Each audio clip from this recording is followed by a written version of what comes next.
Plan sur BFM Paris. Notre rendez-vous coronavirus Vaudrois en partenariat avec le barreau de Paris. Ce samedi, c'est Maître Leborgne qui répond à une téléspectatrice. Je suis employé d'une PME de 25 personnes. Mon patron a décidé de rester ouvert, mais nous travaillons un jour sur deux. Comment seront calculés nos droits ? D'abord, il faut se rassurer parce que même en temps de pandémie et de Covid-19, la rémunération et la durée du travail, ça reste des éléments essentiels du contrat de travail que l'employeur ne peut pas modifier unilatéralement. Ça veut dire qu'il ne peut pas du jour au lendemain, sans votre accord, vous imposer de travailler un jour sur deux et d'être payé un jour sur deux. En revanche, ce que peut faire votre employeur, c'est faire une mise en activité partielle. C'est ce qu'on appelle plus communément le chômage technique ou le chômage partiel.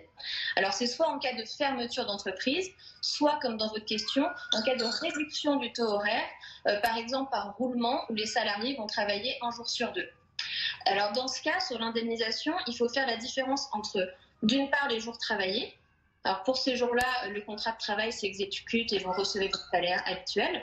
Et d'autre part, les jours chômés où l'on ne travaille pas, et là, le contrat de travail est suspendu. On ne reçoit pas son salaire, mais on reçoit une indemnité d'activité partielle. Cette indemnité, elle est égale à 70% de votre salaire horaire brut. Sauf si vous avez une convention collective plus favorable. C'est le cas de la convention collective, par exemple, Syntec. Et sauf si votre employeur est généreux et qu'il décide de maintenir votre salaire à 100%, ce qui arrive aussi. Mais en pratique, si vous êtes à 70%, vous avez donc une perte de rémunération, sauf pour les salariés au SMIC qui, eux, ont un plancher qui a été décidé par le gouvernement. Et donc sur ces 70%, en revanche, vous allez avoir moins de cotisations sociales. Il va y avoir uniquement la CSG-CRDS. Donc ça va aboutir à peu près à 84% de votre salaire net. Voilà. Et sur ces 84%, le cas échéant, l'imposition à la source s'applique. Alors, si vous voulez en pratique regarder quel sera l'impact sur votre salaire, le ministère du Travail a mis en place un simulateur sur son site internet.